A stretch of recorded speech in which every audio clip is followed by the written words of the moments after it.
साल 1993 में पंजाब के छोटे से गांव में रहने वाला 25 वर्षीय रणजीत सिंह काम की तलाश में था। हालांकि वह ग्रेजुएट था, मगर फिर भी वह काम के लिए इधर उधर भटक रहा था। फिर उन्हीं दिनों रणजीत सिंह खेला की मुलाकात कनाडा में रहने वाले सुखविंदर सिंह ढिल्लों से हुई। उस समय सुखविंदर सिंह ढिल्लों छुट्टियां बिताने के लिए भारत आया था। दरअसल सुखविंदर सिंह साल 1981 में रोजगार की तलाश में कनाडा चला गया था। सुखविंदर ज्यादा पढ़ा लिखा नहीं था, लेकिन फिर भी वह टूटी फूटी इंग्लिश बोल लेता था। शुरुआत में तो कनाडा में सुखविंदर सिंह ढिल्लों को कई छोटे मोटे काम करने पड़े और कई नौकरियां भी बदलनी पड़ी। लेकिन सुखविंदर सिंह ढिल्लों का भाग्य तब चमका जब उसने पुरानी कारों को खरीदने और बेचने का काम शुरू किया। उसने हैमिल्टन में पुरानी कारों को खरीदने और बेचने का अच्छा खासा धंधा जमा लिया था। और जब 25 साल का युवा रणजीत सिंह सुखविंदर सिंह ढिल्लों से मिला तो उसे भी कनाडा में अपना उज्जवल भविष्य दिखाई दिया। और फिर साल 1993 में रणजीत सिंह खेला अपनी नई नवेली पत्नी लखविंदर को लेकर कनाडा चला गया। उसके लिए वीजा की व्यवस्था भी सुखविंदर सिंह ढिल्लों ने ही कराई थी। रणजीत सिंह कनाडा पहुंचकर सुखविंदर सिंह ढिल्लों की पुरानी कारों के बिजनेस में पार्टनर बन गया। रणजीत सुखविंदर पर हद से ज्यादा भरोसा करता था, साथ ही वह उसकी बहुत इज्जत भी करता था। वह सुखविंदर को चाचा कहकर बुलाता था। उन दोनों का परिवार कनाडा के हैमिल्टन में आसपास ही रहने लगा। सुखविंदर के साथ रणजीत का बिजनेस काफी अच्छा चलने लगा। साथ ही उन्होंने एक काम यह किया कि दुर्घटनावश उन दोनों में से किसी एक की मौत हो जाने पर बिजनेस में दूसरे व्यक्ति को नुकसान न हो, इसलिए साल 1996 में मई के महीने में रणजीत सिंह और सुखविंदर ने $1 लाख का बीमा कराया। यानी अगर सुखविंदर को कुछ हो जाता तो बीमा का वह पैसा रणजीत को मिल जाता, और रणजीत को कुछ हो जाता तो बीमा का सारा पैसा सुखविंदर के पास चला जाता। उस पॉलिसी में एक प्रावधान यह भी कराया गया कि अगर उन दोनों में से दुर्घटनावश किसी एक की मौत हो जाती है तो ऐसे में $1 लाख की रकम दोगुनी हो जाती। और फिर एक दिन रणजीत सिंह की पत्नी लखविंदर रसोई में बर्तन धो रही थी, लेकिन तभी अचानक लखविंदर को डाइनिंग रूम से पति रणजीत सिंह के चीखने और चिल्लाने की आवाज सुनाई दी। लखविंदर बदहवास हालत में भागती हुई अपने पति के पास पहुंची। उसने देखा रणजीत फर्श पर पड़ा हुआ था और वह दर्द के मारे कराह रहा था। हद से ज्यादा दर्द होने की वजह से उसका शरीर धनुष की तरह झुका हुआ था। उसकी आंखें बाहर की ओर निकल गई थी। इधर अपने पति की अचानक ऐसी हालत को देखकर कुछ देर के लिए लखविंदर भी सुन्न हो गई, लेकिन जब कुछ समय बाद उसे होश आया तो वह अपने पति को उठाने की कोशिश करने लगी, पर वह उसे उठा नहीं पाई। इसके बाद लखविंदर ने एम्बुलेंस बुलाई। लखविंदर अपने पति रणजीत सिंह खेला को एम्बुलेंस से हॉस्पिटल लेकर गई, लेकिन वह रणजीत को नहीं बचा पाई। और फिर 23 जून 1996 को बहुत ही दर्दनाक हालत में रणजीत सिंह की मौत हो गई। रणजीत का पूरा शरीर अकड़ गया था। इधर सुखविंदर सिंह को जब अपने बिजनेस पार्टनर रणजीत की मौत के बारे में पता चला तो उसे भी इस खबर से बहुत गहरा सदमा लगा। रणजीत सिंह की अचानक रहस्यमयी तरीके से हुई इस दर्दनाक मौत ने सबको हैरान कर दिया था। और तो और कनाडा के डॉक्टर भी रणजीत की मौत से बहुत परेशान थे, क्योंकि उन्हें रणजीत की बॉडी पर किसी चोट के भी कोई निशान नहीं मिले थे और न ही उसके शरीर में किसी तरह के जहर की कोई अंश मिले थे। डॉक्टरों ने संदेह जताया कि रणजीत सिंह की मौत अचानक दिल का दौरा पड़ने से हुई होगी, लेकिन साथ ही डॉक्टरों ने यह भी कहा था कि इस मौत का कारण कुछ और भी हो सकता है। इसके बाद हैमिल्टन पुलिस ने रणजीत सिंह की लाश को अपने कब्जे में ले लिया। इधर रणजीत सिंह की मौत के बाद बीमा की रकम उसके बिजनेस पार्टनर सुखविंदर सिंह ढिल्लों को ही मिलनी थी, लेकिन इससे पहले इंश्योरेंस कंपनी के एक अधिकारी को रणजीत सिंह की मौत की पूरी जांच पड़ताल करनी थी। और जब वह अधिकारी इंश्योरेंस कंपनी को अपनी रिपोर्ट पेश करता तो उस रिपोर्ट के आधार पर ही सुखविंदर सिंह ढिल्लों को बीमा की तयशुदा रकम यानी $2 लाख दे दिए जाते। इसलिए रणजीत सिंह की मौत की जांच करने कैनेडियन लाइफ इंश्योरेंस कंपनी के claim investigator Cliff Elliott Ranjit Singh Khela के बिजनेस पार्टनर सुखविंदर सिंह के घर हैमिल्टन पहुंचे। उन्होंने बीमा से जुड़े सभी डॉक्यूमेंट्स की जांच पड़ताल की। सारे डॉक्यूमेंट बिल्कुल ठीक थे, लेकिन जब क्लिफ एलियट सुखविंदर सिंह के घर बैठे थे तभी अचानक उनकी नजर दीवार पर लगी एक तस्वीर पर पड़ी। उन्हें लगा कि यह तस्वीर उन्होंने इससे पहले भी किसी के घर पर देखी है। दरअसल दीवार पर लगी वह तस्वीर गुरु नानक साहब की थी। उस तस्वीर से क्लिफ को लगा कि सुखविंदर सिंह के साथ वह ऐसा पहले भी कर चुके हैं। और जब एलियट ने अपने दिमाग पर थोड़ा जोर डाला तो उन्हें याद आया कि गुरु नानक साहब की यह तस्वीर उन्होंने सुखविंदर सिंह के पुराने वाले घर पर इस घटना से करीब 1.5 साल पहले देखी थी। यानी सुखविंदर सिंह के पुराने वाले घर पर बीमा क्लेम के लिए क्लिफ एलियट एक बार पहले भी जा चुके थे और वह बीमा क्लेम सुखविंदर सिंह की पहली पत्नी परवेश कौर का था। 3 फरवरी 1995 को 36 वर्षीय परवेश कौर की मौत हो गई थी। सुखविंदर को अपनी पत्नी की मौत के बाद $2,15,000 बीमा क्लेम में मिले थे और तो और सुखविंदर सिंह ने अपनी पत्नी के नाम पर $18,000 का कर्ज भी ले रखा था। वो कर्ज भी माफ कर दिया गया था। लेकिन अब एलियट को यह बातें खटकने लगी थी। उन्होंने इस मामले की डिटेल में जांच करने का फैसला किया। उन्होंने अपने शक को हैमिल्टन पुलिस के सामने रखा। एलियट ने पुलिस को बताया कि मात्र 1.5 साल के अंदर सुखविंदर सिंह के जानने वाले लोगों में से उनके बहुत ही करीबी 2 लोगों की रहस्यमयी तरीके से मौत हो गई और वह दोनों बीमा क्लेम सुखविंदर सिंह को ही मिले हैं। हैमिल्टन पुलिस को भी यह बातें थोड़ी अजीब लगी। इसके बाद मामले की जांच करने के लिए डिटेक्टिव वारेन कोरोल को चुना गया। वारेन कोरोल ने इस मामले की तह तक जाने के लिए सबसे पहले सुखविंदर सिंह की पत्नी परवेश कौर की मौत की जांच करनी शुरू की। दरअसल सुखविंदर सिंह और परवेश कौर की शादी साल 1983 में हुई थी। परवेश पढ़ी लिखी लड़की थी। वह इंग्लिश भी अच्छी खासी बोलती थी। वह टीचर बनना चाहती थी। लेकिन परवेश के पिता हरदेव ग्रेवाल को जब पता चला कि सुखविंदर सिंह कनाडा में रहता है तो उन्हें सुखविंदर सिंह के साथ अपनी बेटी का उज्जवल भविष्य दिखाई दिया। उन्होंने सुखविंदर के साथ अपनी बेटी परवेश कौर की शादी कर दी। सुखविंदर ने शादी में परवेश कौर के परिवार से बहुत मोटा दहेज लिया था। शादी के बाद सुखविंदर पत्नी परवेश कौर के साथ वापस कनाडा चला गया। दरअसल सुखविंदर सिंह ऊंचे सपने देखने वाला घमंडी और पैसे का भूखा था। वह अपनी पत्नी परवेश कौर को भी पैसे कमाने के लिए मजबूर करने लगा। आखिर मजबूर होकर परवेश कौर ने कनाडा में कई नौकरियां की। उसने एक मशरूम के फार्म में नौकरी की। इसी बीच 26 जुलाई साल 1985 को परवेश ने एक बेटी को जन्म दिया जिसका नाम उन्होंने हरप्रीत रखा। बेटी हरप्रीत के जन्म के 6 महीने बाद परवेश कौर को मजबूर होकर एक कपड़े की फैक्ट्री में काम करना पड़ा। आगे चलकर वह फिर से प्रेग्नेंट हुई लेकिन किसी कारण उसे गर्भपात कराना पड़ा। इसके बाद उसने जूता फैक्ट्री में भी काम किया। फिर साल 1988 में उसने एक और लड़की को जन्म दिया। उसका नाम अमन था। साल 1991 में परवेश कौर एक बार फिर से प्रेग्नेंट हो गई लेकिन इस बार सुखविंदर को बेटा चाहिए था जिसकी वजह से परवेश कौर लिंग की जांच कराने के लिए भारत आ गई। जांच में पता चला कि वह फिर से एक लड़की को जन्म देने वाली है तो उसने गर्भपात करवा लिया।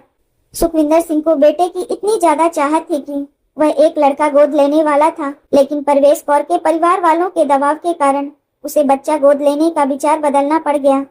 बताया जाता है कि सुखविंदर अपनी पत्नी परवेश कौर के साथ जानवरों जैसा सलूक करता था। वो परवेश कौर के साथ बात बात पर लड़ाई करता रहता था और उसे मारता पीटता था। लेकिन एक बार तो सुखविंदर सिंह ने परवेश कौर को इतना मारा कि परवेश ने सुखविंदर के खिलाफ पुलिस में कंप्लेन भी कर दी थी जिसकी वजह से सुखविंदर को एक दिन जेल में बिताना पड़ा था। लेकिन फिर अचानक परवेश कौर बीमार रहने लगी। उसके सिर में हर समय दर्द रहने लगा था। हालांकि उसने कई डॉक्टरों को भी दिखाया लेकिन फिर भी उसका दर्द नहीं गया। इसके बाद 31 जनवरी साल 1995 की रात को डिनर का समय था। परवेश लिविंग रूम में लेटी हुई थी लेकिन तभी अचानक उसकी मुट्ठियां और उसके दांत भिड़ गए। उसे ऐसा महसूस हुआ जैसे उसकी रीढ़ की हड्डी को किसी बिजली के झटके ने जकड़ कर रख दिया है। और फिर दर्द से कराहती हुई परवेश कौर के मुंह से एक भयानक चीख निकली। उसने कहा, मैं मर रही हूँ। परवेश का पूरा शरीर अकड़ गया था। उसके दांत एक दूसरे से जा लगे थे। उसका चेहरा बहुत अजीब और डरावना हो गया था। परवेश कौर की 7 साल की बेटी अमन अपनी माँ की ऐसी हालत को देखकर डर गई। वह दौड़ती हुई पड़ोस की एक महिला उल्गा के पास गई और उसे बुलाकर अपनी माँ के पास ले आई। उल्गा ने देखा कि परवेश फर्श पर पड़ी थी। उसका शरीर भी धनुष की तरह मुड़ गया था। इधर सुखविंदर अपनी पत्नी की ऐसी हालत देखकर डर गया। वह जल्दी जल्दी परवेश कौर को ग्लास से पानी पिलाने लगा। वहीं उल्गा परवेश के पैरों को रगड़ने लगी लेकिन इससे परवेश का शरीर और भी ज्यादा अकड़ता चला गया। उस समय परवेश कौर उल्गा को कुछ बातें बताने की कोशिश कर रही थी लेकिन इससे पहले कि परवेश कुछ बोल पाती वह बेहोश हो गई। इसके बाद परवेश को हैमिल्टन जनरल हॉस्पिटल ले जाया गया लेकिन उस हॉस्पिटल के डॉक्टरों का कहना था कि उन्होंने इससे पहले किसी मरीज को ऐसी हालत में नहीं देखा और न ही किसी मरीज में ऐसी किसी बीमारी के कोई लक्षण देखे हैं। इसके बाद परवेश कौर को लाइफ सपोर्ट पर रखा गया। दिनों तक वह बेहोश पड़ी रही लेकिन सबसे अजीब बात यह थी कि परवेश के जितने भी टेस्ट हुए उन सब की रिपोर्ट नॉर्मल थी और फिर 3 फरवरी को सुखविंदर की स्वीकृति लेकर परवेश के लाइफ सपोर्ट को हटा दिया गया। डॉक्टरों की रिपोर्ट के मुताबिक परवेश की मौत को नेचुरल बताया गया था, लेकिन साथ ही रिपोर्ट में यह भी था कि मौत की कोई स्पष्ट वजह नहीं है। सुखविंदर सिंह ने डॉक्टरों को बताया था कि परवेश ने 31 जनवरी की रात को हालत बिगड़ने से पहले सर दर्द के लिए डॉक्टरों द्वारा बताया गया कैप्सूल लिया था। इसके बाद उसकी मौत हो गई थी। अब सुखविंदर सिंह ढिल्लों के 2 करीबियों की मौत हो चुकी थी। एक उसकी अपनी पत्नी परवेश कौर की मौत, दूसरा उसके बिजनेस पार्टनर रणजीत सिंह खेला की मौत। उन दोनों की मौत एक जैसी ही हुई थी। वहीं उन दोनों की ही मौत के कारण का पता नहीं चल पाया था। लेकिन सोचने वाली बात यह थी कि उन दोनों की मौत से सुखविंदर सिंह ढिल्लों को फायदा होने वाला था। लेकिन इस केस को इन्वेस्टिगेट कर रहे वारन का माथा तब ठनका जब उन्हें ये पता चला कि अपनी पत्नी परवेश कौर की मौत के अगले ही दिन सुखविंदर सिंह ने परवेश कौर के बीमा की रकम को पाने के लिए क्लेम किया था। यानी सुखविंदर सिंह को अपनी पत्नी की चिंता और उसकी मौत का गम होना चाहिए था, लेकिन वह तो बीमा के पैसों को पाने के लिए परेशान था। इसके बाद हैमिल्टन पुलिस ने इस मामले की जांच के दायरे को बढ़ाने का आदेश दिया और अब यही जांच भारत तक भी पहुंचने वाली थी। भारत में डिटेक्टिव वारन की मदद के लिए भारतीय मूल के एक डिटेक्टिव केविन हिंसा को चुना गया। केविन और वारन को जांच के लिए सुखविंदर सिंह के घर लुधियाना भेजा गया। लुधियाना पहुंचने के बाद केविन और वारन दोनों पंजाब पुलिस से मिले। उन्होंने पंजाब पुलिस को सारी बातें डिटेल से बताई और फिर दोनों डिटेक्टिव ने सुखविंदर सिंह के बारे में जांच पड़ताल करना शुरू कर दी। इस जांच में कई हैरान कर देने वाली बातों का खुलासा हुआ। जांच में पता चला कि सुखविंदर सिंह अपनी पत्नी परवेश कौर की मौत के तुरंत बाद पंजाब आया था और यहाँ पहुंचकर उसने पहला काम जो किया था वह था दूसरी शादी। यानी परवेश कौर की मौत के बाद मात्र 9 सप्ताह के अंदर ही सुखविंदर सिंह ढिल्लों ने जालंधर जिले के पंचग्रेन गांव की रहने वाली सरबजीत कौर ब्रॉड से शादी कर ली। सुखविंदर ने एक बार फिर से दूसरी पत्नी सरबजीत कौर के परिवार वालों से भी खूब दहेज लिया, लेकिन सुखविंदर यहाँ पर भी नहीं रुका। उसने सरबजीत से शादी करने के कुछ ही दिनों बाद गुप्त तरीके से पंजाब के कपूरथला जिले के डिब्बा की रहने वाली एक लड़की खुशविंदर कौर प्रीत से तीसरी शादी कर ली। सुखविंदर के परिवार से भी उसने दहेज के रूप में खूब पैसे लिए थे। इसके बाद वह अपनी दोनों पत्नियों के साथ उन्हें जल्द से जल्द कनाडा ले जाने का वादा करके वापस कनाडा चला गया। इधर सरबजीत कौर और खुशविंदर के परिवार वाले उनके पासपोर्ट और जरूरी कागजात रेडी कराने में लग गए। कुछ महीने बीतने के बाद सुखविंदर सिंह ढिल्लों को खबर मिली कि उसकी दूसरी पत्नी सरबजीत कौर ने जुड़वा बच्चों को जन्म दिया है। सरबजीत ने अपने एक बच्चे का नाम गुरमीत और दूसरे बच्चे का नाम गुरविंदर रखा और फिर कुछ दिन बाद सुखविंदर सिंह ढिल्लों भी अपने जुड़वा बच्चों से मिलने कनाडा से पंजाब आ गया। सुखविंदर सिंह की दूसरी पत्नी सरबजीत कौर और उसके दोनों बच्चे बिल्कुल स्वस्थ थे। अभी कुछ दिन अच्छे से बीते थे कि एक दिन अचानक सरबजीत के दोनों जुड़वा बच्चों की तबीयत खराब हो गई और 12 दिनों के जन्मे उन दोनों बच्चों की मौत हो गई। बिना किसी जांच पड़ताल के उन दोनों को दफना दिया गया। सुखविंदर सिंह अपने जुड़वा बच्चों की अचानक मौत से बहुत दुखी हो गया था। इसके बाद वह दूसरी पत्नी सरबजीत से बताकर अपने पुश्तैनी घर लुधियाना चला गया। लेकिन उस दिन सुखविंदर सिंह ढिल्लों लुधियाना में अपने घर नहीं गया, बल्कि वो तो उस दिन अपनी तीसरी पत्नी खुशविंदर कौर प्रीत के घर गया था, जो अपने पति सुखविंदर सिंह का बेसब्री से इंतजार कर रही थी कि उसका पति आएगा और उसे अपने साथ कनाडा लेकर जाएगा। सुखविंदर सिंह अपनी पत्नी के इस सपने को पूरा करने के लिए उसे मेडिकल जांच के लिए लेकर गया। वहां चेकअप कराने के बाद तीसरी पत्नी सुखविंदर कौर को उसके गांव डिब्बा में छोड़कर सुखविंदर सिंह ढिल्लों वापस लुधियाना चला गया। लेकिन लुधियाना पहुंचते ही सुखविंदर सिंह ढिल्लों को एक और बुरी खबर मिली। उसकी तीसरी पत्नी खुशविंदर कौर प्रीत यानी जिसको वह मेडिकल जांच के लिए ले गया था, उसकी भी मौत हो गई थी। सुखविंदर का शरीर बुरी तरह से अकड़ गया था। उसका चेहरा भी डरावना हो गया था। डॉक्टरों ने सुखविंदर सिंह कौर प्रीत की मौत की वजह किसी अज्ञात बीमारी को बताया। तीसरी पत्नी खुशविंदर की मौत के कुछ ही दिनों बाद सुखविंदर सिंह ढिल्लों ने एक और शादी की। उसकी चौथी पत्नी का नाम सुखविंदर कौर ग्रेवाल था। इधर अब तक सुखविंदर सिंह ढिल्लों से जुड़े 5 लोगों की मौत हो चुकी थी, जिनमें 2 मौत कनाडा में यानी एक परवेश कौर, दूसरा रणजीत खेला की और 3 मौत भारत में, जिनमें 2 जुड़वा बच्चों गुरमीत गुरविंदर और तीसरा खुशविंदर कौर प्रीत की मौत। लेकिन इनमें सबसे आखिरी मौत रणजीत सिंह खेला की हुई थी, जिसकी वजह से ये जांच यहाँ तक पहुंची थी। लेकिन अब ये 5 मौत डिटेक्टिव वारन और केविन के लिए एक पहेली बन चुकी थी। उधर कनाडा में रणजीत से लिए गए सैंपल के फॉरेंसिक टेस्ट कराए गए। टेस्ट में डॉक्टरों को रणजीत सिंह के शरीर में स्ट्राइक्निन नाम का एक जहरीला पदार्थ मिला। ये जहर स्टिकन नक्स भूमिका के पेड़ के बीजों में पाया जाता है। हालांकि यह पेड़ कनाडा में नहीं पाए जाते, लेकिन यह पेड़ हमारे भारत में बहुत ज्यादा मात्रा में पाए जाते हैं। इसके बाद डिटेक्टिव वारेन और केविन फिर से पंजाब गए। वहां पर उन्होंने पंजाब पुलिस की मदद से सरबजीत कौर के दोनों जुड़वा बच्चों की लाशों को बाहर निकलवाया और जांच के लिए उन दोनों के शरीर के सैंपल ले लिए। फॉरेंसिक जांच में दोनों बच्चों के शरीर में भी स्ट्राइक्निन के अंश पाए गए, यानी उन दोनों बच्चों को भी जहर देकर मारा गया था। खुशविंदर कौरप्रीत के शरीर का अंतिम संस्कार कर दिया गया था, इसलिए उसके शरीर की जांच नहीं हो पाई थी। लेकिन उसकी मौत के लक्षणों को देखकर भी यही कहा गया था कि उसे भी स्ट्राइक्निन देकर ही मारा गया था। डिटेक्टिव वारन इतना तो समझ गए थे कि सुखविंदर सिंह ढिल्लों कोई आम आदमी नहीं है, बल्कि वह एक सीरियल किलर है। उसने 1-2 हत्याओं को नहीं, बल्कि 5 हत्याओं को अंजाम दिया था, जिनमें 2 मासूम नवजात बच्चे भी शामिल थे। लेकिन अब सवाल यह था कि आखिर सुखविंदर को स्ट्राइक्निन कहां से मिला था। इस बात का पता लगाने के लिए कनाडा के दोनों जासूस लुधियाने में जड़ी बूटी बेचने वाले लोगों की दुकानों पर पहुंचे। वहां पर उन्हें चूहा और कीड़ों को मारने के लिए इस्तेमाल की जाने वाली एक दवा के बारे में पता चला। उस दवा का नाम कुचला था। उसे कुंचला और कजरा के नाम से भी जाना जाता है। उन दोनों डिटेक्टिव ने जब उस कुंचला की जांच करवाई तो उसमें स्ट्राइक्निन पाया गया। साथ ही जांच में यह भी पता चला कि इंसान के शरीर में इस जहर का पता किसी नॉर्मल टेस्ट से नहीं लगाया जा सकता।